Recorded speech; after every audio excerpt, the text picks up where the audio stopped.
Are you happy that you were adopted by a family who also had dwarfism? Yeah, I think it served me well. I don't think that's an excuse to give up your kids Mm. because I have heard that is like, but now they know more. Well, I'm glad I was given up because I wasn't wanted, but any good parent, I think, just makes the best with what they have. But it's just a reminder that you really don't know what you're going to get. And you always hear like, oh, I don't care if it's a boy or a girl as long as it's healthy. And I know that's Mm. well intentioned. Like nobody wants a baby to suffer. But what happens when it's not healthy?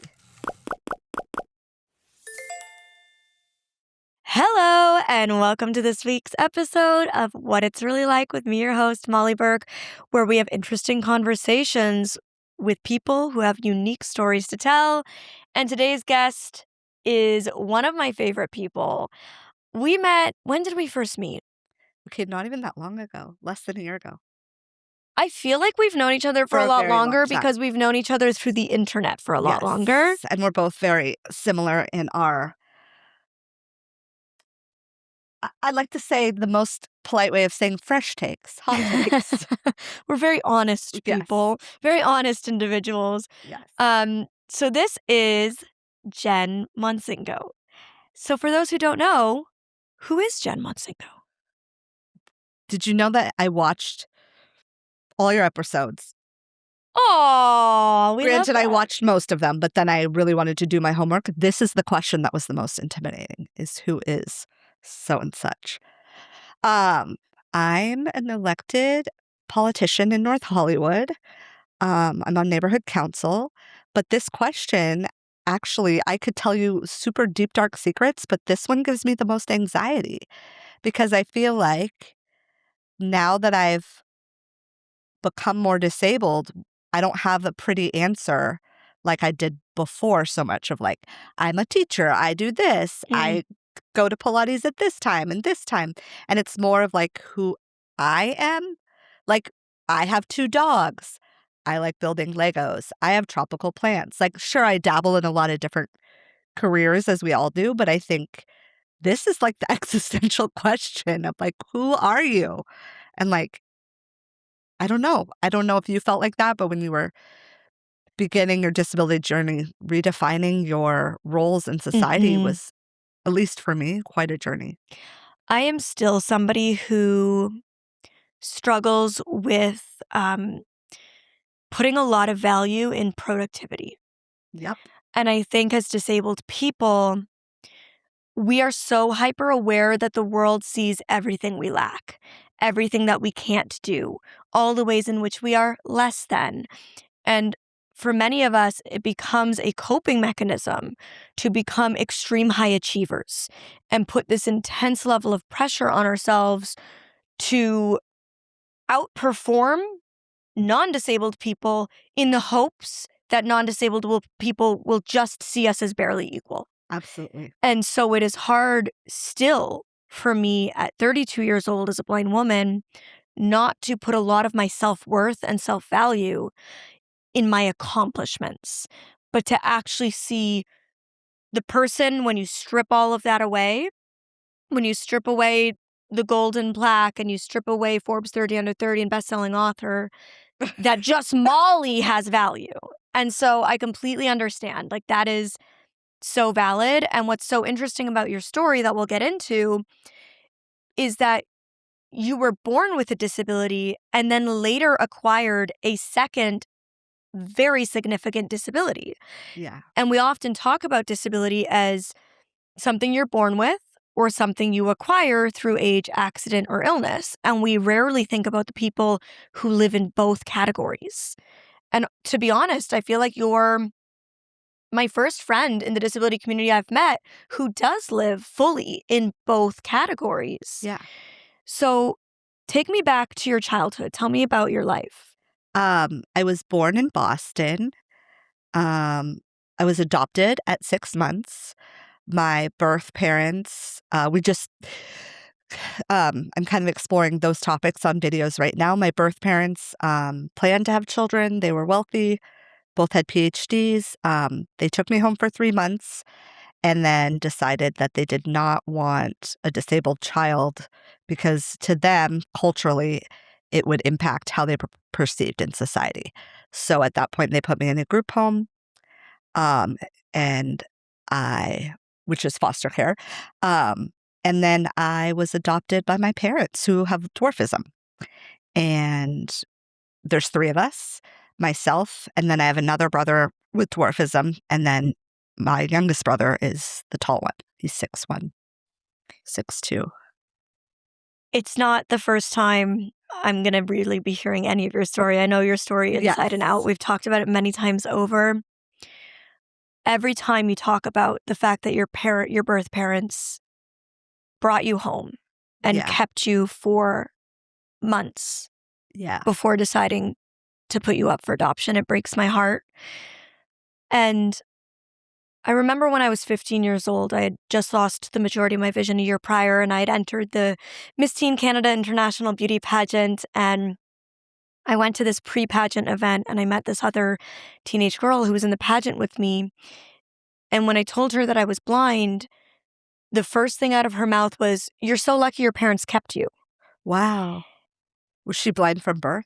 She had no disability. Oh, she had no She was disability. not disabled. She just said, like, it just blurted that out. And I recognize I have such privilege because when she said that, in my mind, I had never even considered that my parents would put me up for adoption following a diagnosis. Oh. And I realized, like, wow, that is something that happens. And I hadn't even realized because I had been so fortunate. But I remember when you told me that for the first time, it broke my heart. And I know you were too young to remember, but that doesn't mean that trauma doesn't live inside of you. For sure. I mean, the more that we learn about just adoption in general, like adoption is trauma, even in the best circumstances. And I think it's such a hard conversation to have. I'm curious where you lie, and everybody's entitled to their own perspective, and no opinion is wrong. I'm just curious where you lie on a parent choosing to put their child up for adoption following a diagnosis because they know that they cannot handle raising a child with a disability. Like, do you feel that it would be better for them to try, or is it better for them to put the child up for adoption to a home who's choosing to take in a child with a disability knowingly? I think it's tricky. I think it's a question you should ask yourself, period, before you have children. Yes. Because you don't know what you're going to get. I was also just perfectly healthy and very small. But I try to give them a little bit more grace, but it is difficult because they both have PhDs, they were both affluent, they had other children, and then they continued to intentionally have another child after I was placed for adoption. So it wasn't the like MTV's Teen Mom oops. Mm-hmm. I definitely am better for not being raised by people that wouldn't want me, but I think it's a question that one should ask themselves before they have children, period. I say that all the time. My partner and I don't want children. Yeah. And I've always felt like people, when I hear my friends talk about wanting kids, they idealize it, right? They talk about like, oh, I hope it has your eyes and your sense of humor, and oh, I hope it has my legs and they pick each other's best features and best characteristics and create this idealized child, and they don't talk about what happens if our child gets cancer. What happens if our child has a disability? What happens if our child struggles with addiction or with bullying? How do we handle those things? They don't have those conversations, and those are realities. Those are real outcomes of having children, is we don't just end up with the perfect idealized version of a child. We deal with the full spectrum. Yes. And you need to have those conversations as a couple. How are we approaching this, and what does that look like before you choose to go into it? And you should have a child prepared and okay with whatever that child is and ready to take that on. Absolutely. And your kid could look perfectly normal, but end up being a serial killer. Like, you really don't know what you're going to get. And also, they didn't attempt to place me with a family that had dwarfism. They just made me a ward of the state, which also just to me indicated they knew they couldn't do it, but they didn't really make any attempts to find the best situation for me. It was basically just a group foster home. There were 10 kids. Um, and I slept in the kitchen. What was your diagnosis, and at what point did you receive the diagnosis? I think I received it at birth of achondroplasia, which is the most common form of dwarfism.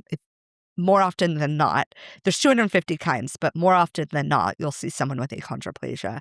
But other than that, a healthy baby, just little baby. Um, but I just can't imagine, like, I can't bring home an injured dog and not fall in love with it. Like, it, much less like a child for 3 months and then be like, and then I would probably feel really guilty and not want to continue to have more children, thinking that's probably not the journey I should continue to go on. But I mean, things landed how they should, and I ended up in a great family. For a long time, I didn't let myself get frustrated with it, and I wanted to gloss over it so that others wouldn't be uncomfortable with the topic. But now I think, thank you, therapy, I'm a little bit more realistic that there's a lot of us out there that have these stories, and there's a lot globally. If you have a disability and you're not in America or a developed country like Canada, your rates to be institutionalized are very, very high. Even if they're quote unquote, I don't mean milder, but like more simple to make accommodations for. So at 3 months old, your birth parents put you up for adoption because of your disability. Yes. You became institutionalized as a part of the state. At what point did your parents adopt you? They adopted me at 6 months. I don't remember exactly how they found out about me. I think a social worker had said, "Hey, we have this baby with dwarfism." And I think they pitched me. That's the wrong word. We're not talking about a magazine. They advertised me. I'm like, I think they did one of those things to Little People of America, which is a organization furthering the advocacy of people with dwarfism.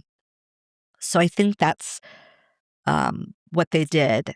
And then my parents found out about me from there. And there is quite a lot of people with dwarfism that have children and adopt children because the need is so high, especially internationally. In situations where, like, they can only have one child. I don't know if the rules change, but in China, if you can only have one child, you're not going to bank your economic hopes on a disabled child. So there's a lot of international adoptions, and a lot of people try to do both if they can. Are you happy that you were adopted by a family who also had dwarfism? Yeah, I think it served me well, for sure. I think it served me very well, but I don't think that's an excuse to give up your kids, because I have heard that is like, but now they know more. Well, I'm glad I was given up because I wasn't wanted, but any good parent, I think, just makes the best with what they have. I did do very well having a family who already could know how to make accommodations, know how to make me more independent, push me in ways I needed to be pushed. So I did really luck out with that. But it's just a reminder that you really don't know what you're going to get. And you always hear like, oh, I don't care if it's a boy or a girl as long as it's healthy. And I know that's well-intentioned. Like, nobody wants a baby to suffer. But what happens when it's not healthy? Yeah, it's very complicated on those of us with disabilities when people say phrases like that, right? And I know for me, it's very complicated emotionally when people get genetic testing ahead. Yeah. And I know that they're doing it in the hope to be prepared. Yeah. But I don't know how you feel about it. It's a complicated feeling because it's this feeling of like, well, if you get genetic results that your child might be disabled, what does that mean? Or do you not want the child anymore? Like, it just is a complicated, heavy emotion when you're one of the people who has a genetic disease to know that other people are like weeding it out, and you're like, oh, but what does that mean about my life? Like, is my life less valuable? Or, I don't know. How do you feel about that? Because it is like a complicated feeling for me emotionally, even though I know it shouldn't be, It is, though, just because it's like, they're like, everyone wants a golden doodle, but you're going to be a Dalmatian. And so let's find out if you're a Dalmatian ahead of time. Like, it doesn't really make sense. I understand from an educational perspective, you're going to do the testing so that not that you're going to make a choice one way or the other, but you know what you're getting into. You have more time to research, to make adaptations, to make sure your home is set up for success. Where it's confusing is what is going to are you anticipating on making a different choice by terminating a baby that is not up to what you think perfection looks like? And I just actually had this conversation with someone the other day. He's not the brightest of social butterflies, but he was in a group setting telling people all the things he would abort if he had a choice in the matter. Oh my But God. going into it like, I'm going to have kids, not like, because this isn't a comment on the greater discussion at large, but I want to have children, but if I have any of these medical issues, I will abort them or have my wife abort them. And I said, at first I tried to not be too reactive, but I said, so tell me some of those diagnoses. And he listed off a great many that we have friends with. And I said, well, what makes you want to do that? And he said, well, they'll suffer. And I said, they will be challenged, but I don't know if their life will be of suffering. But then the deeper question we got to is, but I'll suffer because I will never have a situation where I will be able to be fully free. My kid is 18, off to college. I will just be doing my thing.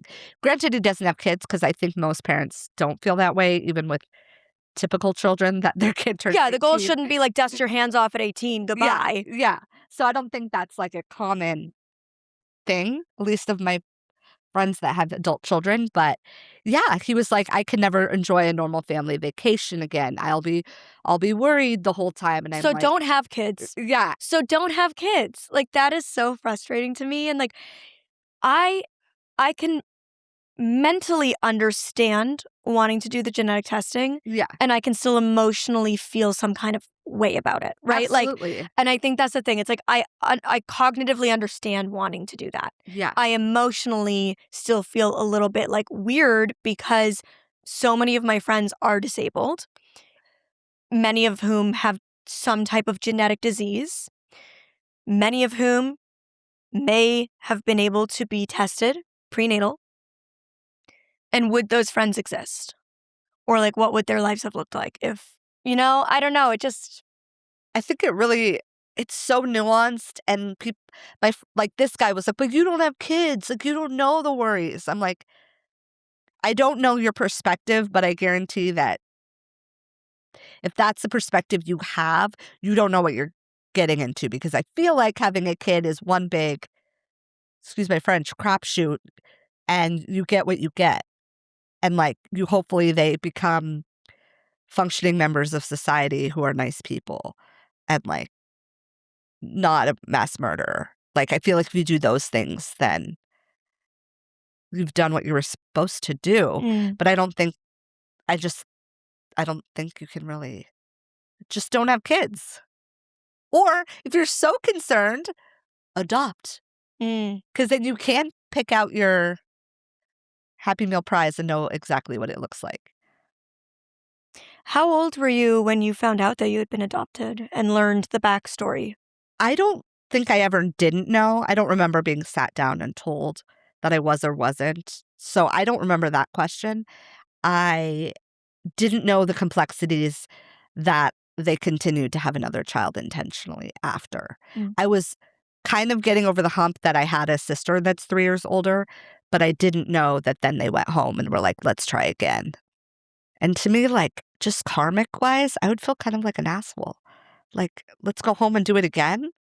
Like, Yeah, it's interesting because they then knew that the genetic trait existed. Like they had the gene deformity to produce a dwarf. no, So, not necessarily. oh, okay. So most of the time, it is just as random. So my dad is a little person and has 5 brothers, and they're all average size. So most of the time, it's just a malformation.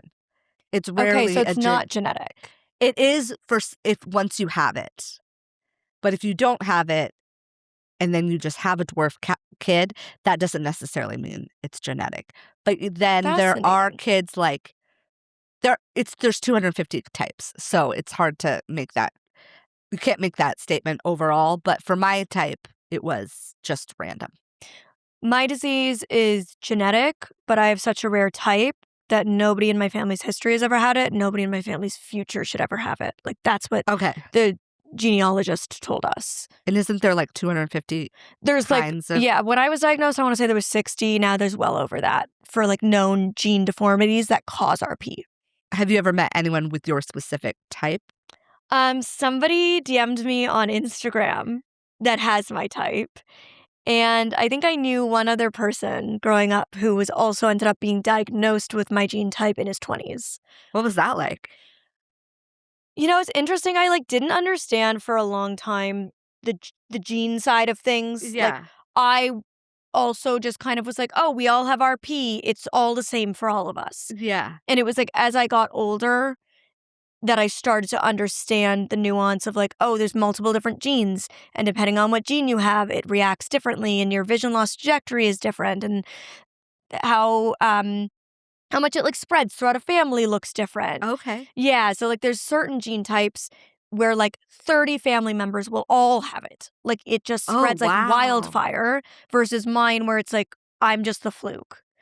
So it's really interesting. And oftentimes the gene types that spread far and wide are a much more slow progression, mild form of RP. So they maintain vision for much longer and actually will likely not even go completely blind. Okay. Versus my type, which is known as severe early onset blindness. So significant vision loss that happens quickly and young. So it's just all over the map. It's really Yeah. interesting. But none of that did I know growing up. I was just like, I have retinitis pigmentosa. We're all going blind. Yeah. Like that's all I understood about it. So yeah, I don't know. Gene, I'm the worst at science, truly the worst. So I can only like parrot what other people have explained to me, and I've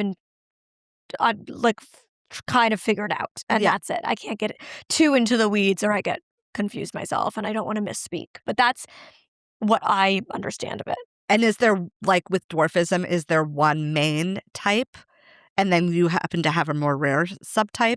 Or is it, because like with dwarfism, there's like the main kind that I have, but then there's a lot of offshoots of other things. So there's the way it's been explained to me is like retinitis pigmentosa is an umbrella term, Okay. like dwarfism. Okay. It's just like the generic kind of title. Yeah. And then under that, there's like all of these different forms. Got it. So my form is Tulip 1. And then I also recently found out I have a second gene deformity. I can't remember the Because name. God said, I'll give you extra. I'll give it to you. I'll give all of it to you. And then I have like separately nystagmus. I had strabismus that was treated. So I had spastic Newton syndrome. So I just have all this random He's like, stuff. I'll give you the collection. I'll give it to you all. Very lucky lottery winner here. So you have 2 siblings. Yes. One who is also a little person, and then, Yes. as you said, Pete, who some listeners might know because he has a large social following, Yes. who is the only average height person in your whole family. Yep. What was that like growing up in a family where disability was the norm and kind of like you had this family unit where you were like most of the people in your family? Because for Yeah. me, I was the only disabled one. So I was the like odd one out to speak. but you were not. You had a sibling that was like, did you guys gang up on Pete as the tall one? Or did he always have the jobs to reach the shelves? Like, in terms of, like, being a sister, like, I don't think he felt like he really wanted to be small and different.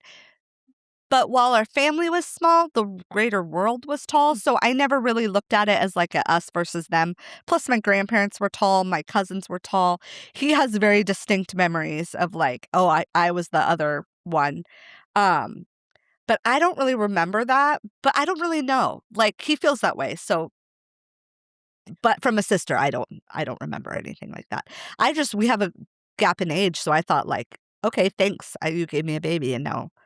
Like, because most kids don't necessarily, I don't think large age gaps are that common with kids, or like the kids would stay close, but we've always been pretty close. Um, so I was like, "Oh, it's a doll that's alive." Tell me what it was like going to school as a little person. Did you face bullying? Did you have a good social setting? I, um I did fine until, like, middle school is when things got hard. Um, I think that it served me well that my parents were little and knew how to, like, prime me for everything. Like, they didn't make excuses, "You're gonna figure out how to do it, you're gonna be independent." I wasn't coddled and made to feel a little bit like a victim, which I do think can be a downside of having, parents that don't have your same disability, is because 'cause they're so worried. They kinda protect you in a bubble, and my parents were like, "Figure it out." But middle school was really hard, and high school. Mm. I know it's hard for everybody, but I found that, like, to be really, really tricky. Do you think it started at that age because that was when, like, your height became more obvious? Like, when you were younger, you were probably more similar size to your peers, or were you always growing at the same rate as them, so you were always smaller than them? I was pretty dang small because I remember, in 2nd grade, I was wearing the size of a 2-year-old. I was student body president when I was in 6th grade, and I think it's because all the kindergartners voted for me because I was smaller than them. Um, but no, I was pretty tiny. But I think they, like, when little girls, they, like, wanna dress up a little doll. I think they looked at me at that age of like, "Oh, this is our little doll that we, like, tote around." Um, but I think socially I did fine, and then high school got to be tricky, and then college was great. But, I do feel also blessed that I didn't go through those same, struggles with bullying Mm, at that young of an age. yeah. Um, I was also very precocious and confident, so I took nothing from anybody.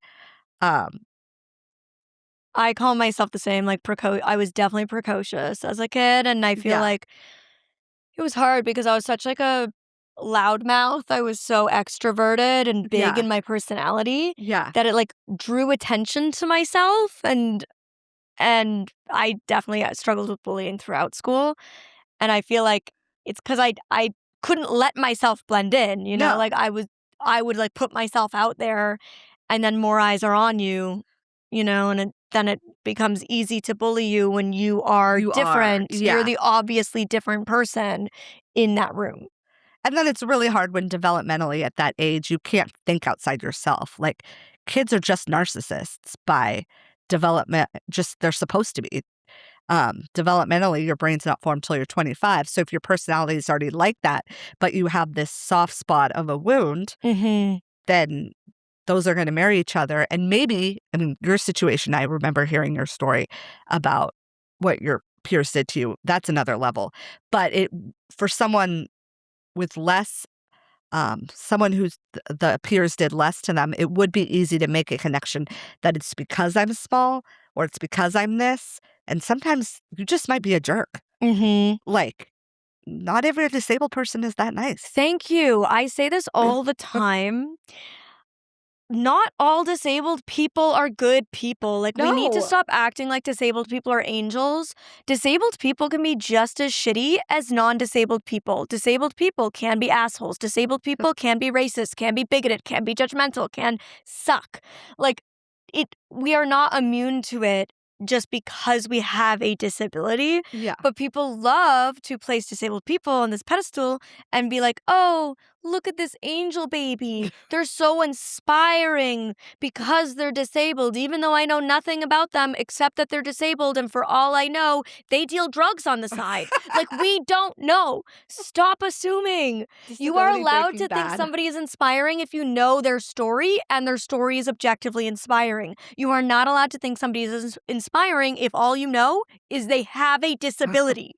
They might suck. Okay, but that was just the best pitch for some show where they're just someone's disabled and they're like a mass mafia criminal and they just run shit, but they're disabled. So everyone doesn't think that it's them, but it's them. I They're like, remember, she's so cherubic. truly, I remember hearing this story from somebody who like worked in airport security. Yeah. And there was an older woman in a wheelchair who they arrested for diamond smuggling. She was paralyzed from the neck down and swallowed a bunch of diamonds, like hundreds of thousands of dollars in diamonds, to smuggle it across the border. And then she would later poop it out. Yeah. And clean them up and sell them. And yeah, she was arrested. So I would assume That's a show waiting that, to happen. right? Like, that's a movie. Whatever made her decide to do this, obviously disabled people struggle with employment. I Yeah. understand that sometimes times get desperate and we've got to do what we've got to do. I would still suggest not breaking the law. But, like, I would assume her and her teammates all were like, oh, I'm not, like, who would suspect a little old quadriplegic lady? Who would suspect? Like, they probably thought they were going to be, like, scot-free, and who knows how long they were doing this for that they were. But yeah, no, disabled people can suck. Just a PSA. I think that you should just trademark this entire concept, though, because I would watch this show, and if I hear this next year at the upfronts, y'all stole her concept. Because Netflix, HBO, Apple, call me. It would be so something. funny, like a Breaking Bad, but like, yeah. All disabled folk. Like, yeah, Dexter, Breaking Bad vibes, but disabled people. Because it just adds to the richness of the backstory. Exactly. Okay, we've gone on a whole side rant here, but Side quest. going back to school and home life, what did accommodations look like for you? Was your home retrofitted for little people, or did you just like all have a lot of kind of workarounds? What about school life? Like, tell me about that. Well, my house was so fun because my dad made the kitchens and the bathrooms sized appropriately. So for us, so all my friends liked to come over because it was like one big kids museum. So like you could, at 3 years old, reach everything. And like the problem with that was then Pete came along and at 3 could like reach the stove and light things on fire. So that became an issue. But with my peers, they thought it was the coolest house. Accommodations was pretty much just having stools. But at home, we really barely needed to use them because everything was made for me. And then I had a little stool under my desk for when my feet fell asleep. But my parents didn't make any excuses, and I appreciate that because I have seen some children, I will say, that ended up kind of stuck in a victim mentality if they don't know how to adapt. Yeah, well, I think it's very different when you're raised in a home that follows more of like that social model Yeah. versus a home that follows medical model. And I think inherently most non-disabled people live in a medical model. Like, What is this?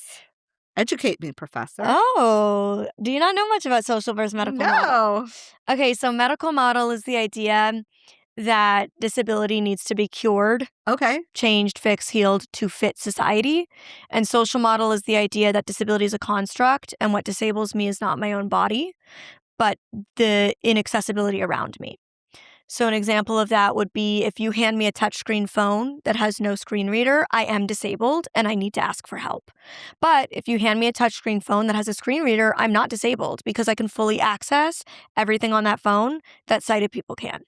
So is my disability my own limitations, or is the disability the limitations of the world around me? So if you're raised in a home where they're like, we just have accommodations, we just have workarounds, it's Got it. fine, you can achieve everything, versus being raised in a home where it's seeking medical intervention, charitable intervention. How can we change you to fit our world? Not how can we change the world to fit your needs? Got it. But how does that work with, like, socially and pain and, like, I mean, you can't really fix those things. Right. I think a lot of people misinterpret social versus medical as to say people who follow social model are saying, like, we should stop seeking medical treatment, which is not what we're saying. No, not that, but just that, like, you are like, you are still blind, so you do still have health struggles. Is it more just in terms of a concept about accommodations? Right. It's a Okay. way of looking at designing a world that actually Design, works okay. for everybody. Got it. So So, it's like, more design tech STEM. well, also socially, right? Because society's expectations or views of my disability completely impacts the way I internalize and view my own disability. Okay. So if I'm being treated as less than because people inherently view disabled people as less than, I will internalize that. But if we live in a world that does not view disabled people as less than, then I don't feel less than because I'm not treated that way. So it's about attitudinal barriers. It's about infrastructure barriers that are built into our society. And if we can change those, then we can change the reality of lived experience of disabled people. All right, TED Talk. Haven't you done a TED Talk? I have, yeah. On universal design in the beauty industry. All right. I'm all about design and how we can, like, I'm going to be honest. I don't think twice about being blind 99% of the time in my own home. I don't. Like, I don't do my makeup and sit there thinking about the fact that I can't see in the mirror because I have made all the adaptations I need. So if that was representative of all of the world around me, like if we were able to build spaces that were inherently accessible, I would never be thinking about the fact that I'm disabled. So another example would be one of my biggest pain points as a blind person is using the public bathroom. Yeah. Because when I enter that public bathroom, It could be anything. it could be anything. Even a wheelchair bathroom. It could be anything. Anything. There's no cohesive copy-paste design. Yeah. But if there was, and all bathrooms were designed with certain standards that I was new to expect, Yeah. and outside of that bathroom, there was a tactile map that told me what I was walking into, I'm no longer disabled because I'm able to immediately find the bathroom that I need, know where the flush is, find my way to the sink, wash my hands. I don't feel disabled in that moment because I have equal access. I only feel disabled by my blindness when something is not accessible to me. There's no accommodations being made, and people's attitudes are drenched in ableism. That's what makes me feel more disabled than my actual blindness. So my parents did the social model. I'll give them a gold star for that. Yes. So after school, you went to college. Yes. And you had a great time at college and ended up going on to become a teacher. Yep. Kindergarten teacher. I loved college so much. What made you want to become a teacher? Well, I'm third generation. My grandpa was a college professor. My dad is a teacher, or was before he retired. I loved kids. When I don't know, I just loved it. I did do a double major, double minor to give myself options, but teaching's always like what I wanted to do. I can't imagine doing it now, but I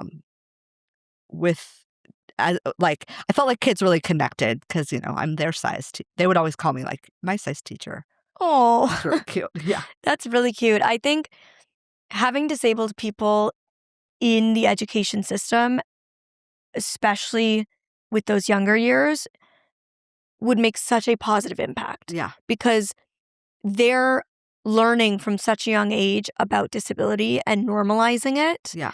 And not seeing you as different in a negative way, which I'm sure stuck with many of your students as they grew up. Yeah, it's really cool. Some of them are in their 20s now, and I'll run into them and they're like, oh, they've shared how it has impacted them having a disabled teacher and how they perceive the world going forward. And that just means so much that They're like, yeah, in college we went out of our way to be friends with so-and-so. And even though it seems so minor, you're like, okay, awesome. Like that just, it wasn't something I said to do, but just their eyes were open to what the possibilities were.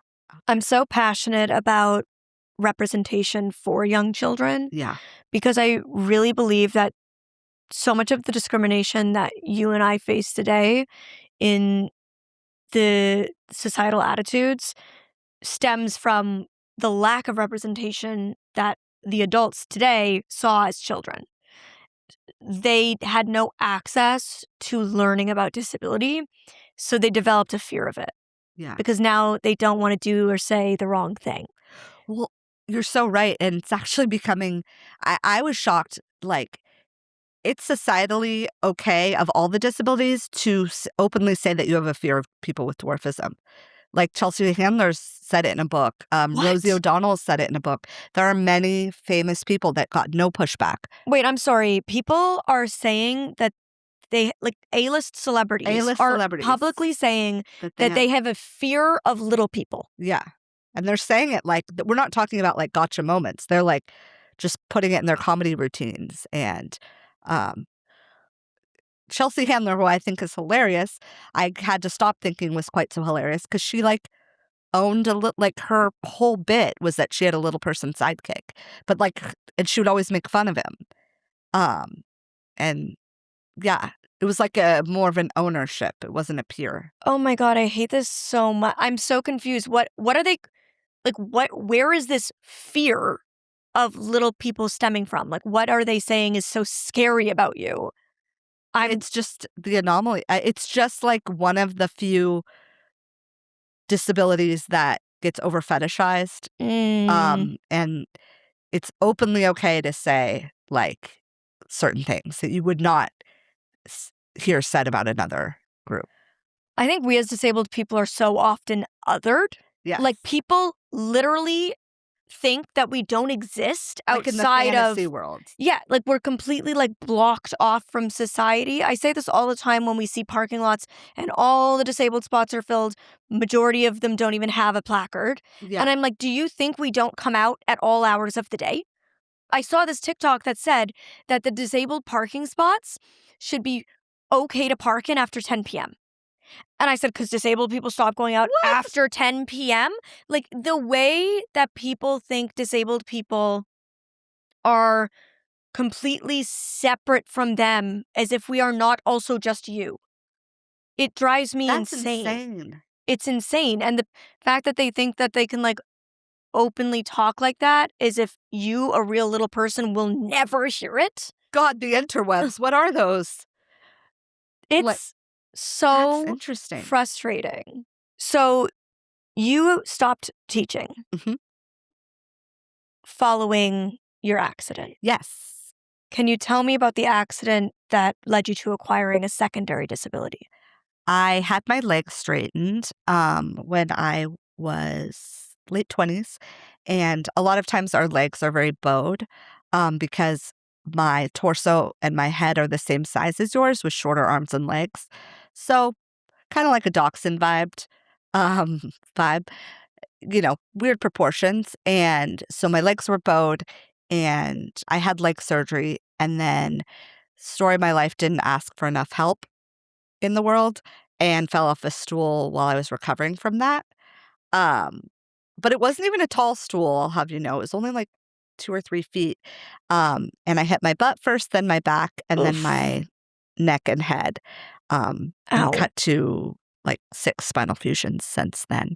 And that's been a whole like other thing of like, oh, like a whole new community. Yeah, the spinal cord community. Where now I'm like, oh, like they know things about this diagnosis that people with dwarfism don't know, but they also don't know how my spinal cord injury impacts my dwarfism. Right. So there's certain things that they can do that I can't do.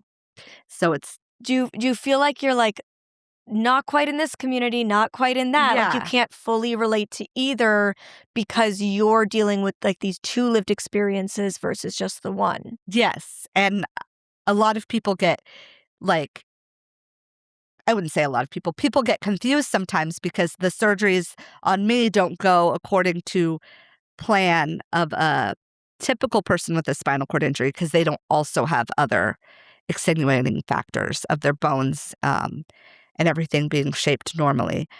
Yeah, so it's that I don't quite fit either. I know that's like a very common feeling for a lot of people in the vision loss community Yeah. where they have remaining vision, so they don't really fully connect to blindness, Yeah.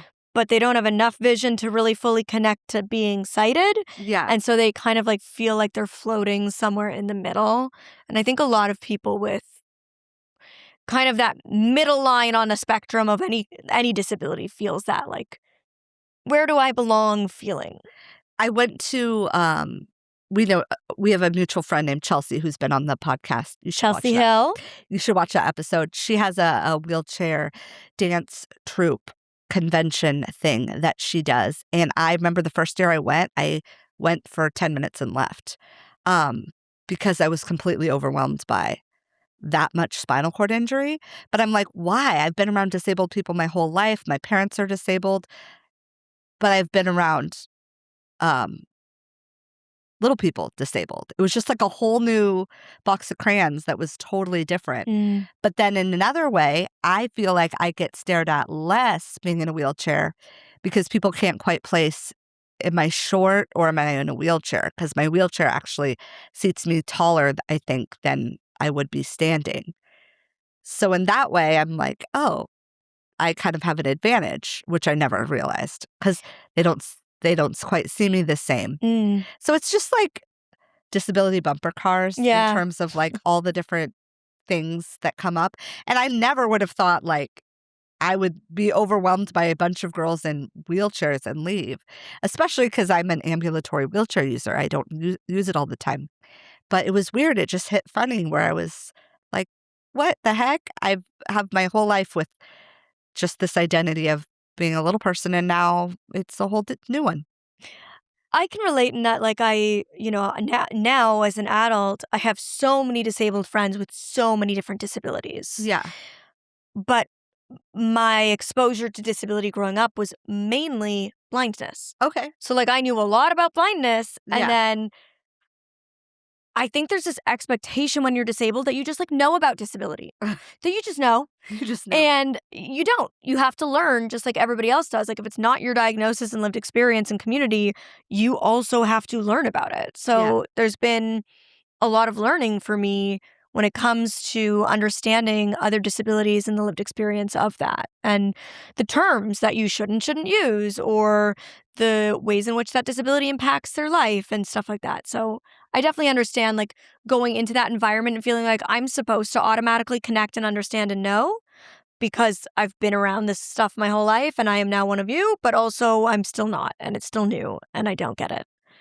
I don't know if you did this or if I was just the a-hole who did. But when I was in my younger years and a lot less confident with my disability in my teenage years, I didn't want to be friends with anybody else who had a disability. I didn't, because I subconsciously must have seen them as a mirror back to myself. And if I was only around friends that were quote unquote normal, then It I made would you more normal. Yeah, I wouldn't have to see reflected back to me. Like there was a girl with dwarfism at my school in my college. I don't think I ever said 2 words to her. And looking back, that's embarrassing of me. Like what an opportunity that I could have had in finding a friend that's an ally, being a friend that's an ally. Like, and I literally never spoke to her because I was afraid that it would make me look more disabled. But you know what? The other side of that is that, like, you might have just had nothing in common with her, even if True. you did. Like, I True. remember this was such a core memory. When I was in grade 1, I had to miss the school or like the grade field trip Yeah. to the African lion safari, and I wanted to go so badly. And I missed it because that very same day, they were doing a school board-wide picnic for the deaf and the blind students in the school board. Don't know why we put the deaf and the blind students together in a picnic. No language barriers there. Random choice. But they're like, they all have sensory disabilities. And so everybody was trying to like force this friendship between me and another blind girl in the school board because we were the same age. Totally different levels of vision loss, totally different diseases, totally different people. She was extremely introverted, very shy. I was super extroverted, total loudmouth. We had no interests that connected. We had nothing in common except our age and that we had some level of vision loss. And for years after that, like 8 years, people continually tried to force a friendship that in the real world would have never existed. Like, we didn't have anything in common. There was no reason we would be friends. And it's like that thing where people come up to disabled people and are like, do you know my friend Tony? He's also a little person. And you're like, no, I don't know Tony. There's no club that we all go to. Like, Except for me. Sometimes there is. Sometimes there is. And that's always my joke. I'm like when people are like, do you know my friend? She's blind. And I'm like, I don't know her just because she's blind, but yes, probably. So tell me her name. Right? Because I probably do. But like, don't assume we do, but yes, I probably do. But yeah, so that's kind of my double-edged sword. Is like, also, don't assume we'll have stuff in common. It was just the reasoning in which I did right, it. Exactly. I think it wasn't, and you're totally right, because speaking of that, there was like some dance in college that like the girls were supposed to ask the guys, or some like Sadie Hawkins dance. And I was like, whatever. All these girls were like, there's nobody with, not that I could have dated anybody else, but there's nobody with dwarfism at our school. So we have to trek across town, go to another university, and find one for her. So wait, they assumed you could only date a little person? I didn't. They assumed so at 18. So it was this huge thing where this whole dormitory of women went to the University of Washington, which is a far bigger school, because they heard that there was a freshman who also had dwarfism there. I had no clue that this had gone on until they bring this kid back for the school dance, and everyone's watching, like, are they going to get married? Like, they were watching it like The Bachelor. And it was so embarrassing. This poor guy, like, we're still friends, but watching us like we were in a fishbowl. Like, are they dancing? Are they kissing yet? Oh my God, have they spoken? Oh my God, have they spoken?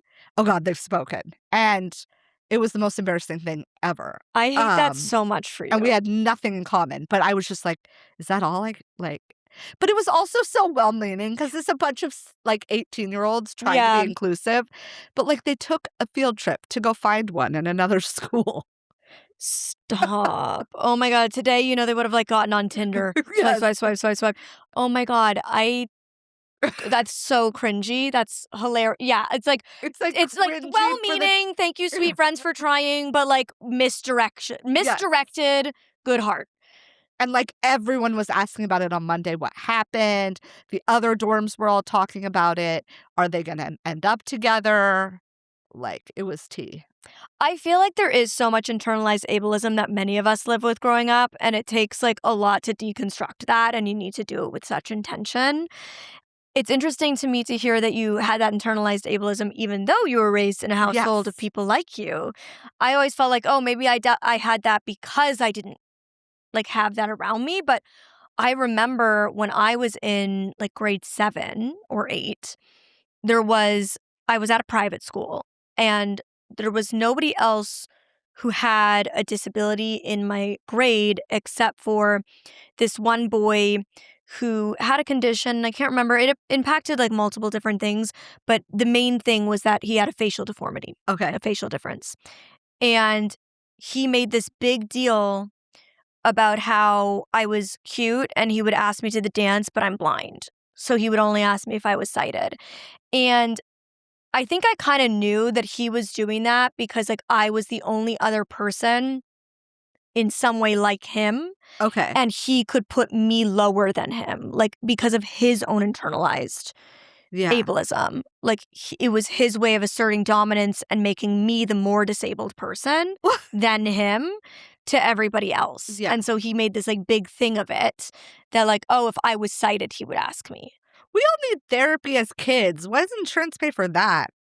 seriously, like some mental health therapy would have been nice for all of us. I know, like, blind people are 3 times more likely to deal with depression and anxiety. Do you know what the statistic is amongst little people?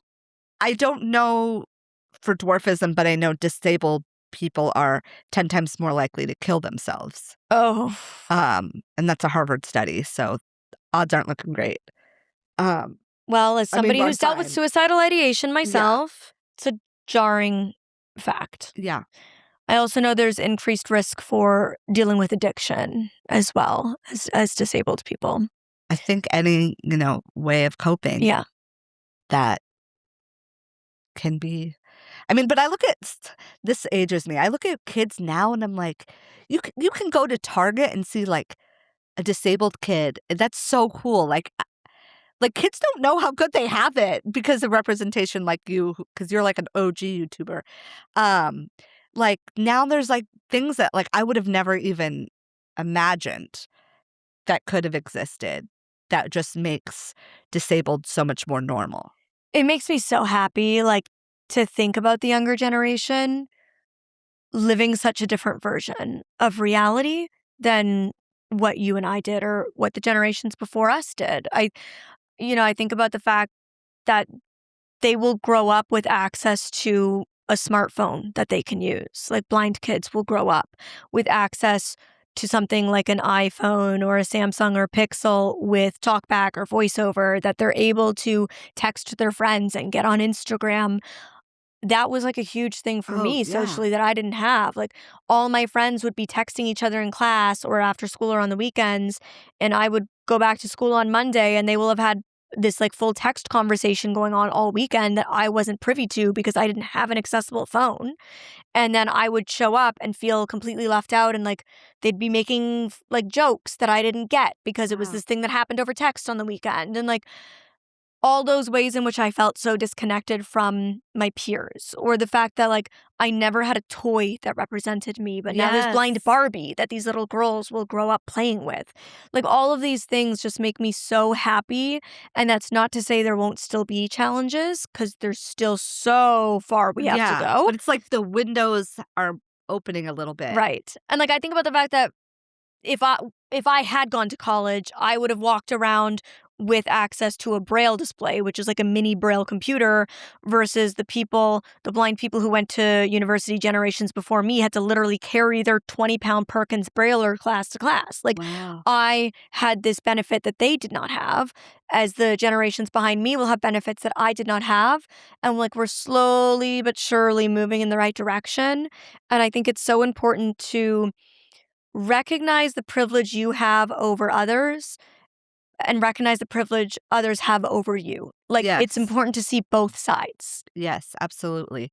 I just yeah, Barbie, like, I've never seen a doll that's, um, a little person. That'd be crazy. Get on it, Barbie. Come on. That's what's next. We've got a Down syndrome doll. We've got, A I think, girl with autism? autism. We have the blindness. I think there's a few others. We need a little person. We do. Especially like a baby doll for like little kids. Because I think that's such a key, like, yes, Barbies are awesome too, but I remember being in that phase of really wanting like a doll with dwarfism that looked like me. Because like just a short doll doesn't really work for Barbie in this, I don't know, Well, I think they'd have to have the correct proportions. proportions. Yeah, Yeah. right. Because Like, I could see them being like, here's Skipper. no, no, no. Yeah, it needs to like accurately represent Yeah. your body type. Because now they're even coming out with like MRI, little Mattel MRI machines for like kids that Oh, have kids like a that are lot going in the hospitals a hospital. lot and stuff like that. Um, I love that. None of that existed growing up. my brother, this is Pete. My brother would take, I don't know if he'd like to admit this, but I was there. He would take Snow White and the Seven Dwarves and dress up the dwarves in Barbie clothes. But it would be like, okay, these were not girls. The dwarves, I'm realizing I'm doing a visual description. They ain't cute. Like ginormous noses, like ogres, Mm. and putting them in Barbie clothes and going, look, Jen, now you have a dwarf that looks like you. That's the ultimate sibling. No one loves you like your brother, right?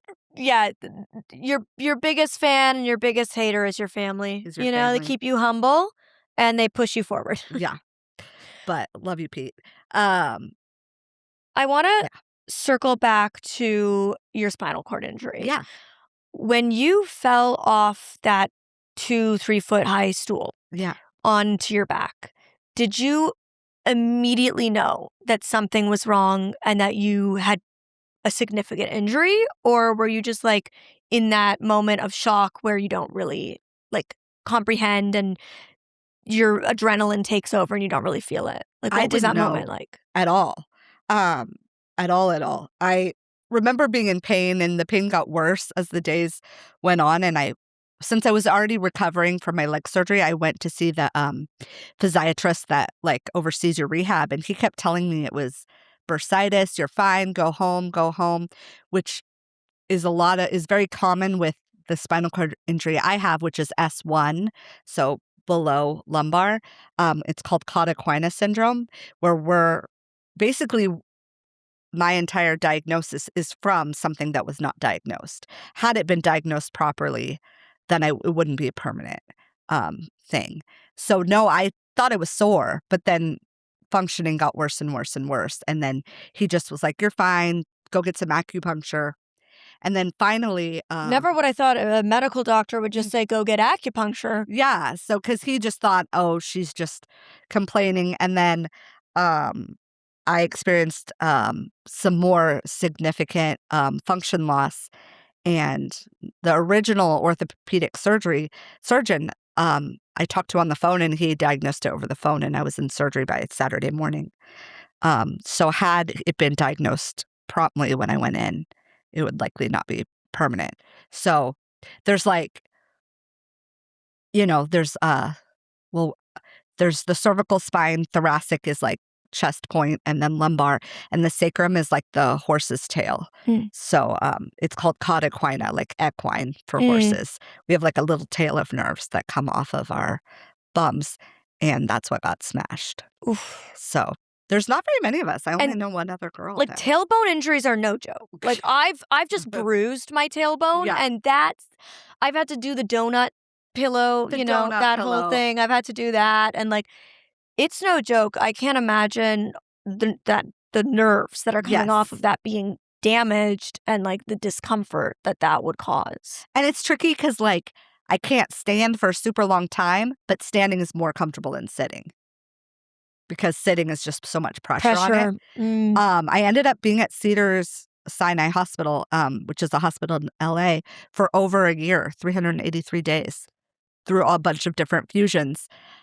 So you did not leave the hospital for over a year. I would leave, but go to a rehab. Okay. Like I would do one surgery, go to a rehab, work 6 months on standing or whatever, and then go back and have my next surgery. I was pretty much for most of 5 years in a medical setting, For very institutionalized. 5 years. It was insane. And that's, yeah. And that's what ended your teaching career. Yeah. And I got really depressed. 0 out of 10 recommend living in a nursing home. But that's actually when I discovered your content. I was in a nursing home with a lot of time on my hands and feeling very sorry for myself.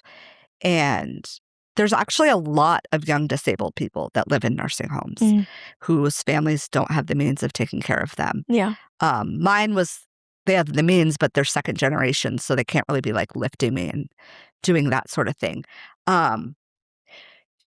So yeah. I'm curious about adapting to using a wheelchair because you grew up navigating a world that wasn't built for you, but it was your normal. Yeah. And then all of a sudden, later in life, you have to find a whole new way of navigating the world again with a wheelchair. What was that realization like when you kind of had to accept that was your new reality of navigating? It's funsies, not really, but my wheelchair takes like over a year to make because everything is, power wheelchairs are expensive, and then mine is piece by piece built, like custom. Like, there's no catalog where I can just order it. Like, the armrests are measured to my arm. So basically, it comes in like so many pieces, and they have to basically Lego that thing together. And so mine is like when I signed the final bill that my insurance covered was like 125. Your wheelchair costs $125,000. Yeah. And the reason I use it now, I've gotten a lot of mobility back. I was paralyzed for a year, like 6 years ago, but it's more for safety out in the community. If you're not familiar, LA is very bumpy. There's no flat sidewalks in LA. And so I also have tremors. So sometimes those make me really unsteady, but I can walk like in an apartment setting. I don't use my chair, but outside of it, I do. How many surgeries have you had at this point throughout your life? I don't count getting ear tubes in. I did those a lot as a kid. I don't count that. You're like, there's too many. I can't but I count don't those as count well. like the little ones. Yeah. But I would say adult spine surgeries, I've had 6. So I was at Cedars, if you add up all the days for 383 days, 6 months in a spinal cord injury rehab, and then over a year in a nursing home on the dementia floor, which I got very, very depressed being there because my roommate was dying of dementia at 50. And no one could have a conversation with me because they didn't know what was going on. Why did they put you on the dementia ward when you were recovering from a spinal cord injury? That doesn't seem to make sense. Was it just the only space? I reported an assault by a nurse. Oh, God. And it gave them a lot of paperwork to do. And that's after that report, within 24 hours, I was moved onto that unit. I had my own room before that. And then I moved upstairs. And I think that they did not want, like, obviously the police came and they did not want that kind of messiness on their record. And it was a really intentioned way to get me to be quiet. So, yeah. I hate how common stories like that are in this community. You don't think they are. I didn't think something like that would happen by a medical professional. And then I didn't say anything for the longest time because I was paralyzed. And they would be like, well, if you say anything, we're not going to help you. Like, I couldn't do any of my basic care on my own because I was paralyzed chest down. So I didn't say anything to like report it for a really long time. I was still there when I reported it, but my nursing home privileges changed very drastically once I reported it to the police. I am so sorry you went through that. I can't imagine the vulnerability that you felt, and then the people that are meant to keep you safe don't. Yeah. No.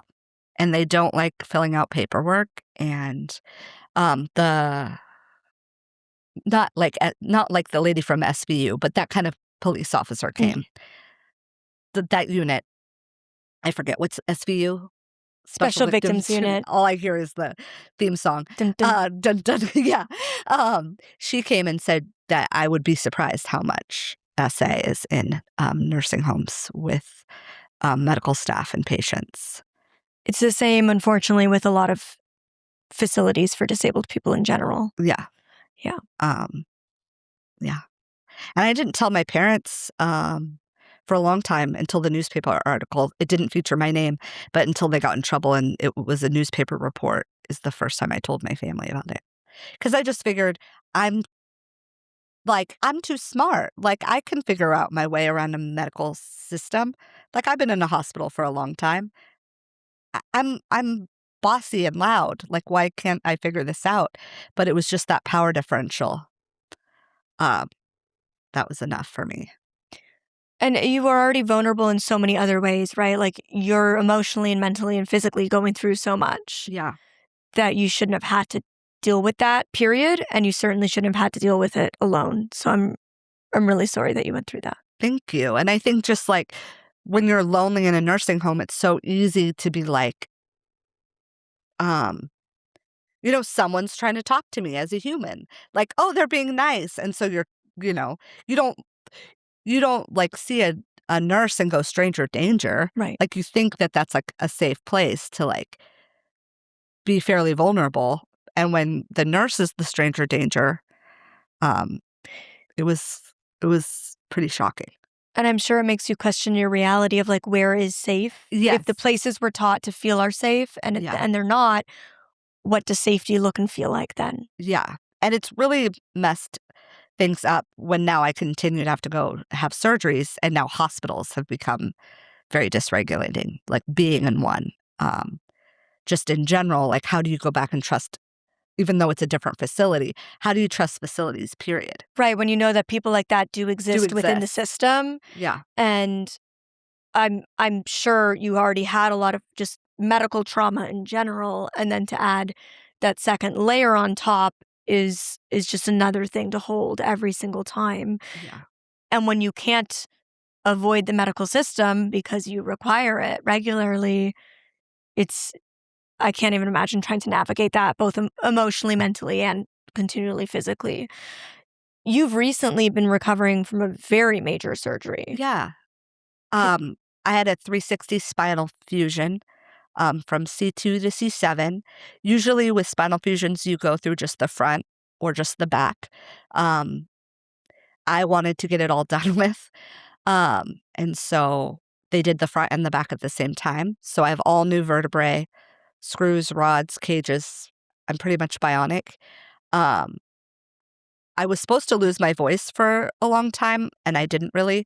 Um, my s- I still have to have soft foods, which is kind of annoying, but it was interesting. And now, actually, in this very moment, I'm putting two and two together.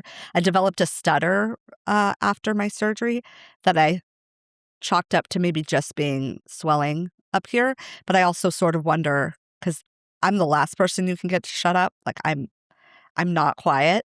Um, was my body's way of like dealing with some of that trauma. Mm. Um, Mhm. because and then I got delirium, which is rare, but it can happen when you have too many experiences in institutions where it often happens to older people where there's just complete confusion. Like, I couldn't count past 3. I didn't know my shapes. I was in cognitive therapy, like learning patterns, and it was like complete confusion. But I remember as a former teacher seeing appropriate for age 2 and 3 at the bottom of the worksheets and sobbing because I was like, I'm supposed to be licensed to teach this, and I don't know what shape that is. Um, Thankfully, it went away when I returned home, but they said it could last 6 months to a year, and that really scared me. Because if I don't have my voice, that's the last remaining thing I have is my personality and my voice. And my personality was very different. I was scared, mainly because I was stuttering. I wasn't myself. And I'm like, well, there goes that career aspiration. Like, can't really be a content creator who can't think. It's interesting that you were simultaneously aware Mhm. that you should and used to know something, Yes. but didn't know it. That's so fascinating. Yes, it was like baby Alzheimer's, except for you're missing. Like, I remember it's weird, like, I could simultaneously read that this says for age 2, but but yet at the same time, the teacher would be like, "What's the date?" And I didn't know what the date was. Not even close to what year. I kept saying 1492. And then I sort of narrowed down it was in the 2000s because we had an election. But, it was very, very weird. But a lot of times, I guess, when there's swelling in the neck, you know, our spines connect to our brains and also just trauma, I think. Your back is filled with metal. Yeah. Can you go through the metal detector at the airport? Ooh, I can if they know ahead of time, but they end up just wanting me separately. If you go through, do you beep? Yes. No way. You Yes. beep going through a metal detector? Yes, I do. But I can get an MRI and everything. They just kinda have to Wow. know. But I remember they must know that, like, if you beep in the place that you've had surgery, you're not carrying drugs. Dang, this is a whole other, like, what if you had beeping Now you woman? could start. No. Yeah. Now I could smuggle New drugs. career. Um, That is so fascinating. What if I held a magnet to your back? Would it stick? Oh, whoa. I don't know. New activities. You've Don't tell never Pete. tried. Pete will make a whole video out of that. I Yeah, it's want to very on try. Get a brand. magnet over here. But, like, if you have a cochlear, I guess, you have to get a special MRI because it's very painful because the magnet tries to come Whoa. out of your body. Whoa. Absolutely not. Ouch. Yeah, and Chrissy was saying she tried to do one, while she was awake, and it was too painful. Stop The it. magnet's, like, actively trying to That is insane. move, and you can't move. Wow. I want to talk about like body image and self-esteem. You're like a beauty girly like myself. You even I wish worked... I was a beauty girly. Like, No, you are a beauty girly. You love your makeup I just as did. much I and worked- your I worked in skincare. Sephora in college. I love it. So we're both beauty girlies. Yes. And I'm curious about your journey with like confidence, with self-confidence, because I think it's something that many women struggle with. But when you are disabled, there's just like a different layer, right? Because stories like ours are never portrayed in beauty and fashion magazines. Stories like ours, people like us, are never shown as like the sex vixen in a movie. Yeah. Or like desirable. And even when it comes to like the body positivity movement, there wasn't a lot around disabled bodies. Not at all. So how did you develop your self-confidence? Because at least externally, like I would view you as somebody who is really confident in yourself, which I love about you. Thank you. I love painting and everything crafts and DIY. So I look at makeup as just another way of expressing myself. I'm fine with going out without makeup. Like, I don't take my dogs to the park with makeup on necessarily, but I just like it as a means of like cultivating what I want to express the world today. Mhm. Because like our bodies, we didn't choose these bodies, and they kind of express for us a lot of things. Whether we're small or whatever we are, like we can choose like how to then dress it up. And I just like the creativity of it. I don't know. And it's an exciting time to be alive where people are realizing beauty as there's so many ways to be beautiful. And I would hope that more people, if they're going to get into the beauty space, they're doing it because they just want to express themselves and not to like cover things up. Like it's however makes you happy. I like painting. So for me, it's like Painting your face. painting my face. But I don't feel like I need to wear it all the time, or it's kind of a character. Like it's the third character in the room. It's like, I don't know. I feel the same about makeup. Like to me, it's an act of self-care, Yeah. of self-expression, of artistry, more than it is about changing my appearance, because I can't see in the mirror. I don't know what I look like with or without it. So it doesn't necessarily change the way I view myself or feel about myself.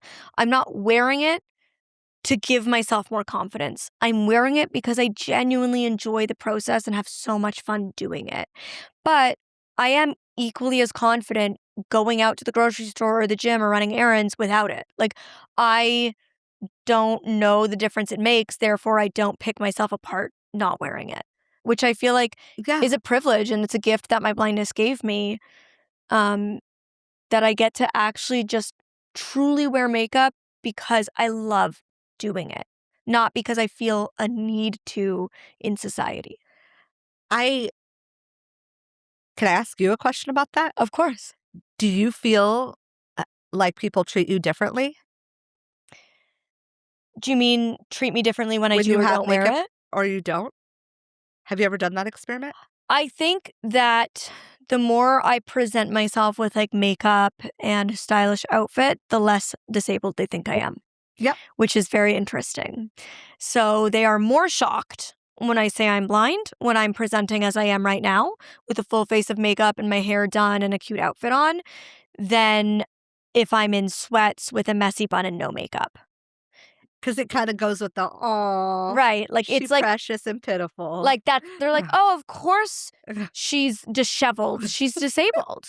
That's just what disabled people look like. Yeah. And then when I'm presenting the way they do not expect disabled people to be, it must mean that I am not disabled or not as disabled, Yes. which is very interesting. I just like it because it like gets me into a character. Like if I want to feel extra sassy, then I wear clothes that make me feel extra sassy. Me But too.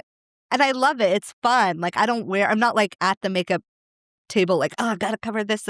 Because I think if you do it for that reason, you're never gonna have like that much fun with it. Right, you're never going to be happy with the results when you're doing it because you hate the reflection and you're trying to change yourself. And I think if not having makeup on is like your big fear in life, then like there's plenty of other things to be worried about. But I don't know. I never saw disabled adults like that weren't. I saw little people, but I never saw a blind woman growing up. But if I would have seen a blind woman with a leather jacket who's like fancy and fierce, I would just been like, oh, like she's just carrying herself so confidently. So what is there to not be confident about? I think, it's all in how it feels like armor though sometimes. Do you ever feel that way? Like if you just have to face the day and you want to feel a little extra tough. Well, I've always been very aware that people stare at me. Yeah. And like, I can't see them stare, which I think is a blessing, but I know they stare because I used to be able to see them staring. And I also am like, have been told my whole life that people stare. Like You can't like feel sighted it, though? people with I feel it sometimes. Oh, 'cause I was Sometimes like- you I absolutely was like, feel you it. can feel it. You can 'cause- feel it. Yeah. But definitely like sighted people in my life will be around me when I'm being stared at, and it like bugs them that I'm being stared Yeah. at. So like It always I very bothers much am others. aware that I'm Yeah. being stared at because I either have a dog in an environment that dogs aren't generally allowed, Yeah. and they're sometimes just genuinely staring because he's cute. I mean, he is Or cute. and he is, that's true. Or I have my cane and they're staring because I don't fit the narrative of blindness they have in their head, and they're trying to reconcile that. They're trying to like look at me and what my cane means and understand how that connects to their understanding of blindness. Yeah. And so I am aware that I'm being stared at, and I think I definitely developed look, I've always loved makeup and fashion. I come from a long line of makeup and fashion loving women. But I will say I did develop this kind of feeling when I was younger of like, well, if they're going to stare at me, I'm going to give them something good to stare at. Like, I want them to stare at something worth staring at regardless of my cane or my Yeah. dog. Like when I would dye my hair bright pink and bright purple, you're going to stare at somebody in public who has bright pink or purple hair regardless of if they're disabled or not. Simply because, whoa, that's bright. That Yeah. like caught my eye. That's not something I'm used to seeing every day. And so it's like, if I could give them something to stare at that wasn't my disability, it kind of was an armor for me.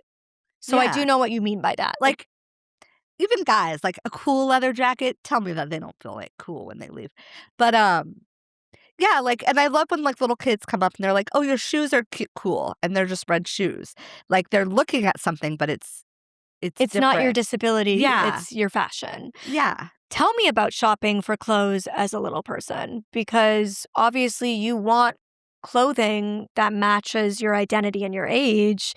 But what are the options that are out there? Like, how do you navigate fashion as somebody with dwarfism? The tailor is your best friend.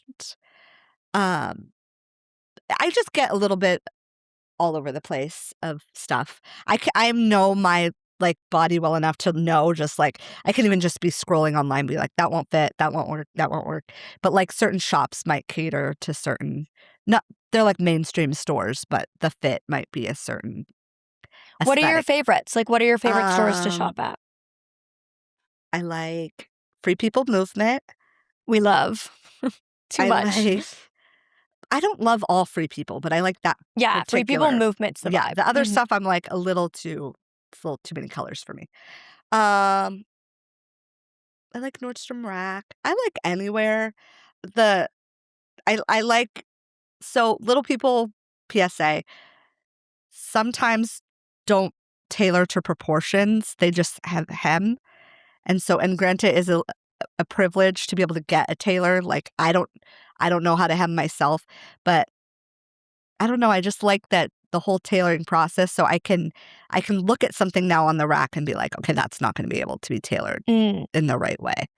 Um, Even as somebody who's 4'11", like the tailor is my best friend as well. Yeah. Does it frustrate you? Because it frustrates me. Like when I'm shopping, I'll find something that's like $30 and I'm like, ooh, a steal. Like what a good Nope. price. And then I have to Disability spend tax. $30 more to get it tailored to actually fit me. And I'm like, well, now this $30 garment is a $60 garment. Is it worth $60? No. No, It it's was not. worth 30. And I actually don't love shopping in person because then I'm like, okay, I have to take the Uber. So I'm already out the $30 on top of that. And then I'm like, well, why am I going to spend 30 to buy nothing? I love shopping for homeware in person. Like that's my home stuff is my favorite, but the rest I like shopping for online. Yeah, it's the frustrating Yeah. I don't want to part try about stuff being on. petite. Do you want to try stuff on? I mean, I do. I'm the opposite. I love shopping in person but do you because like trying it on? oh yeah, I need to try everything on before I bring it home. I'm getting to that dressing room. Absolutely. Can I ask you, do you have a second opinion? Or do you just know Always. your body well enough to know? It's a bit of both, but I will always have a sighted person verify that it looks okay. But I also know my body and I Yeah. know what shapes suit my proportions. So I kind of have like intellectualized, I guess, like fashion and my body. So like I've learned that I'm a pear shape. So I'm curvier on bottom. I have like thicker thighs, booty, hips. I know that I'm short waisted, so I have a very short torso, and all the height that I do have is in my legs. So I've like just learned what that means and what suits me. And then I shop based on fits that suit the proportions of my body. Yeah. And then when it comes to actual like colors, patterns, how good that looks on me, or just like once it is on, how does it look? I rely on other people to give me their opinion, which includes like my loved ones, like my mom or my fiance, but also like the other day I was shopping with my fiance and I was like, I feel a certain way about these shorts, but I don't know. And like he had his opinion, but I was like, I feel like I need to ask one of the girls like at the store. So like I asked one of the girls, funny enough, it was Free People Movement. Funny enough, I thought of you the other day. So there's this new trend called blush blindness. I don't know if you've heard where people are putting their blush like abnormally high. So like think like an inch from your eye socket. Everybody loves to use like blindness, like brow I blindness, know. blush blindness. And I knew you wouldn't be offended. No, I'm Yeah, not. I you're just not think it's offended at funny. all. But I was like, if you think about it, it does sort of not the way you do your makeup because you're good at it. But I was like, it does look like a 3-year-old put on their blush, and it's super duper high. Like we're all going to be haunted by it in a matter of a decade. Fascinating. But see, I always thought you were a beauty guru because you came up during that whole. No, I wish I was. No, that's how I discovered you was through that era. Through some of my like makeup tutorials and stuff. The OG videos. You were like the OG, yeah. That's why I followed you. Wasn't just because you were blind. I thought, oh, it's cool. She's disabled and a beauty guru. Well, I love that you considered me a beauty guru. I don't think anybody else did, but I appreciate it. Well, you never know. They probably did. Um, What does your life look like today?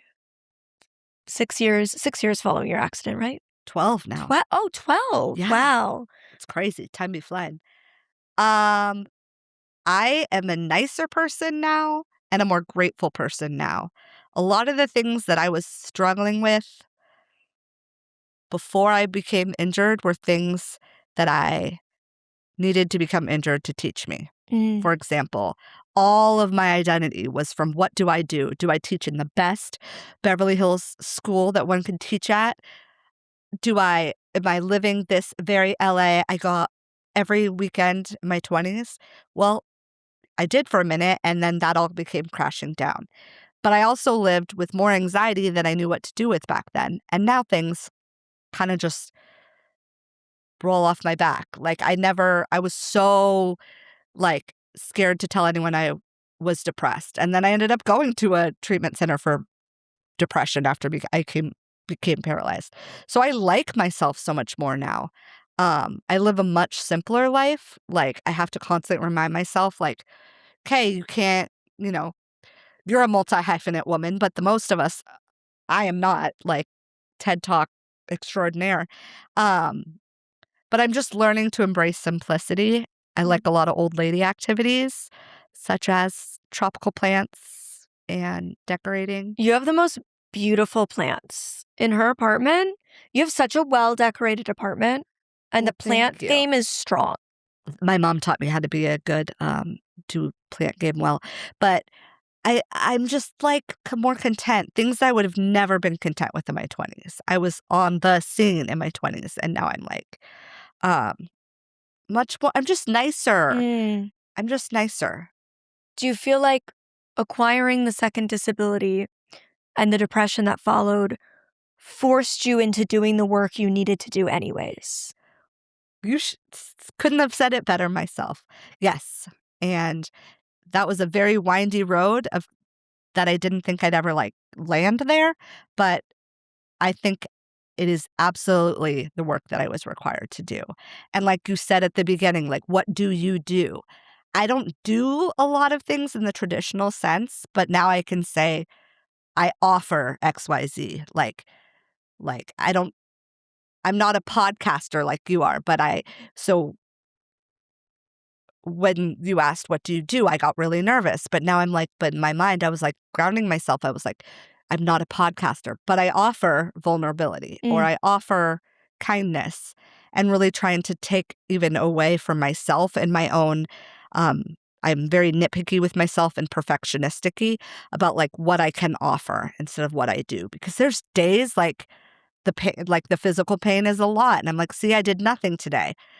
But, like, what I offered today was a nice response to a friend who was texting me that they were having a really hard time, or something so simple. It's just for me, it's changed everything by just tweaking that, like, what I do versus, like, what Mm. I offer. I love that. Like, I'm very self-aware that I need to do that work still. It's painful. And I think it's, like, deep, deep rooted. Um, I know that I would have been somebody like, I have a type A personality. Me too. So, like, I always would have been that person who was very driven Yeah. and very ambitious and worked really hard, but I don't think I would have felt the same need to do it. Um, I think I developed from a very young age the sense of, like, I need to do this to prove myself to Mhm. others, to prove that I'm worthy, to prove that I'm capable, to prove that I'm not less than.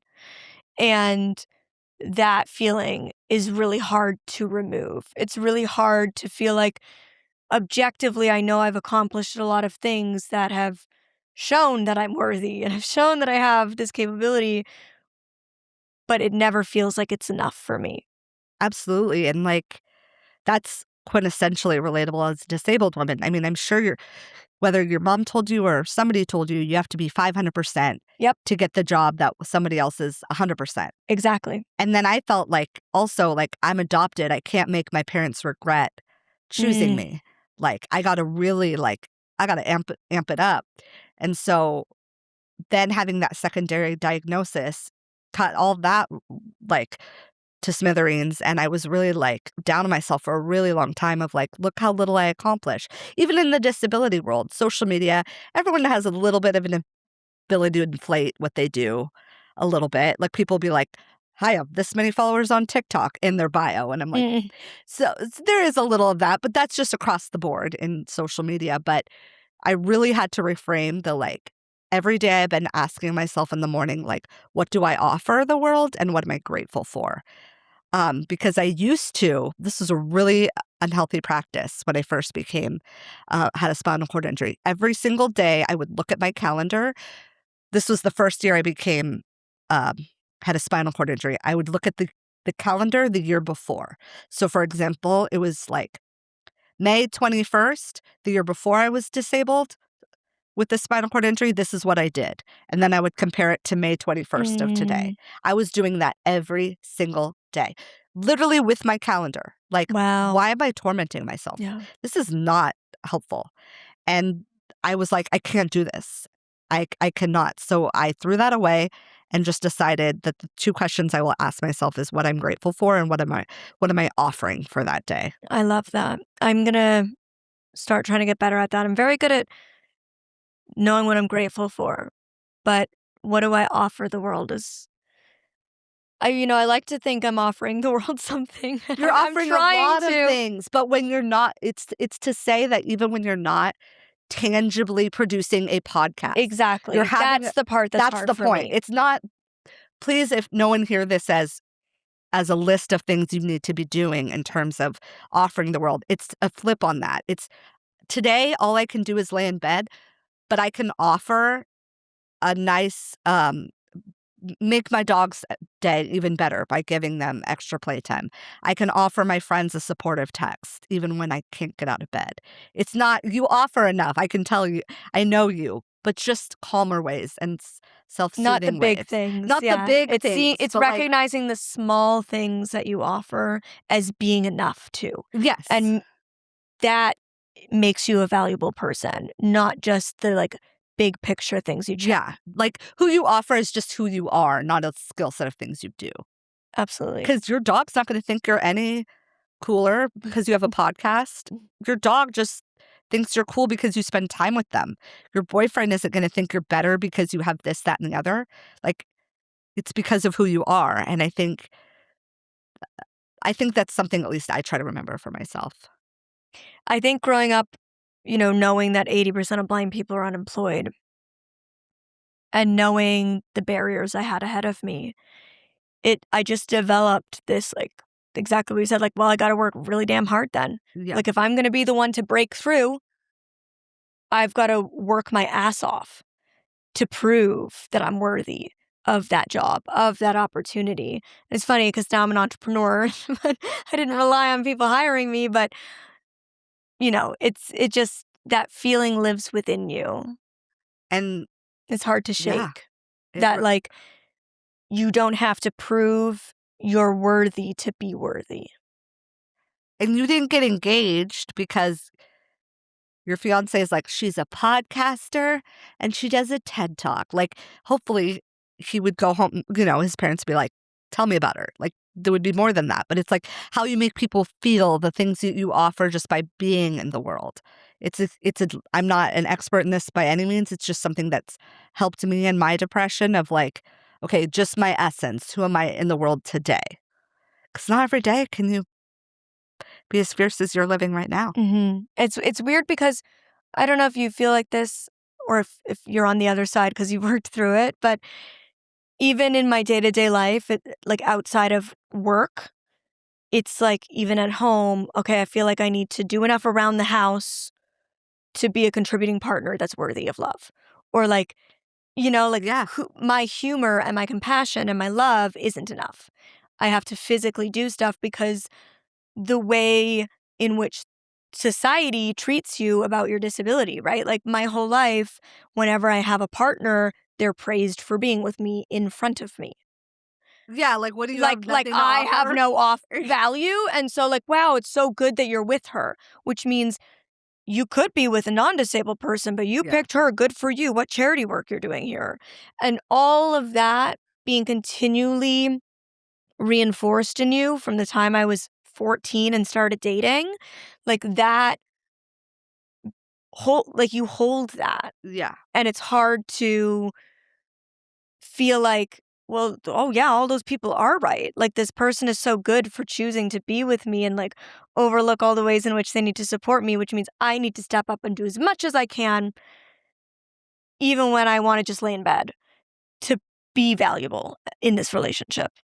Well, like, what if you just were really bad at it? Like, what if you just weren't a good, like, your house is amazing, but what if you just were a bad cleaner because you're bad at it? Exactly. And I try to Like, what if you just didn't know how to make your bed because you couldn't, like, because you're just bad at it? I felt so much guilt around not cooking until I started meeting women in their 30s who don't cook, who are not disabled. And I was like, oh, well, if you're allowed to not cook and you're not disabled, then I can like try to remove that shame and guilt from myself about the fact that I can't do it because I do have an extra barrier. And like, it's okay for me to be like, if I was sighted, I probably wouldn't want to do it. So add the extra barrier of blindness, I Yeah. definitely want to do it. But like, it is hard to, I mean, even like when I moved in with my partner, I started getting all of these DMs and stuff of people being like, well, what do you do? What do you mean? Like, they would ask me, like, what do I do around the house to share the labor? Like, how do we split the chores? So it'd be like, well, what do you do? You think Kim Kardashian is splitting chores with her But also, boyfriend? are they You hire asking somebody. him what he does? Yeah, that's No. such a random. And that's like the double-edged, and like in many cases, it was other disabled people like truly wanting to understand how an interabled relationship worked. But it's like that constant question from society that makes you be like, well, I better have a good list ready. I better have a good list ready to like counteract the fact that people don't see the value that disabled people bring into relationships. And like all of just like those low expectations society holds for you creates this bar in your own head that you must jump over. And it's so hard to untangle that. Yeah, because you think, are those celebrities, are they making their kids little lunch and cutting off the ends? Come on. Like, lots of people have relationships that they don't cook or they don't.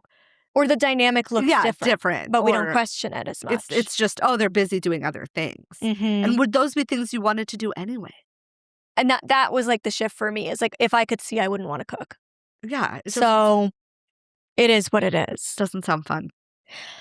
I'm just scared of stools. I used to always be on stools, and now I'm like, and we're done with them. Yeah, I could imagine. That's fair. So how do you cope now that you don't get up on stools? How do you manage?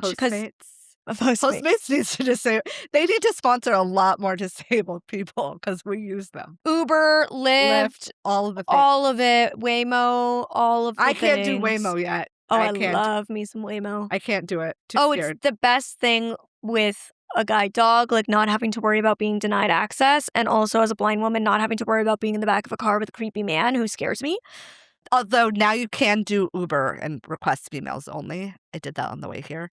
But I'd be scared. What if I had like a seizure in the back of a Waymo? Yeah, I mean, it's different for everybody, right? Like, it meets my needs, but like, it doesn't meet every. Like, I was talking to some of my friends in wheelchairs, and they were like, well, I need somebody to help me put my wheelchair in the car. Yeah. And I was like, that's fair. Then Waymo probably isn't the best for you. But for me, who's used to being denied access with my guide dog, it's a gift not having to worry about that and having that anxiety over my head. So, it's good that all the things exist for all the people who need them.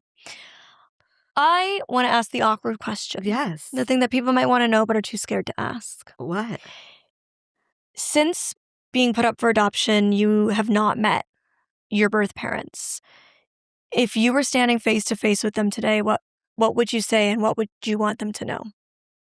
Well, I thought you were going such a different place. This is an easier thing that I've thought through, at least. I would just want them to look me in the eye and just acknowledge me. Like, they don't have to say anything. They're just to look me in the eye, and I know that they didn't get rid of me. Like, they didn't stop. Like, they got rid of me, but they didn't stop me from succeeding in the world, or they didn't stop me from finding value in the world. Like, I just want them to understand, like, I will have a look in their eye where they understand that they didn't even know what they were getting into. Like, I didn't stop being cool because they decided I wasn't their cup of tea. I'd like them to just know that, like, you made a choice and you didn't like nip my potential out. So, well, they certainly didn't, because you are such a powerhouse. You're definitely a force to be reckoned with. Thank you. And I want to know, at the end of this conversation, what is it really like to be Jen? Right now? I'm still figuring that out. Where can people find you to keep up with your life? I'm on all the social things. I'm getting better about posting. And then on Pete's channel, I'm featured sometimes there too. So I'll make sure to have all of Jen's links in the description box on the YouTube channel. If you're not already subscribed to the YouTube channel, feel free to do so. If you're listening to this over on Spotify, if you're on the YouTube channel, please make sure to follow the show over on Spotify. It really helps me out. This is a fully self-funded, self-produced show. So all the support helping grow the following for the show is a huge help so that I can hopefully continue to do this long term and continue to have these awesome conversations with incredible people. Thank you for being willing to be vulnerable and honest and share your life and your experiences with the audience. I really appreciate you as a human, and I'm so glad that we've been in each other's lives for just a year. And I know we have many more years ahead. Maybe it's been longer. Thank you so much for having me. Thank you guys, and now you know what it's really like.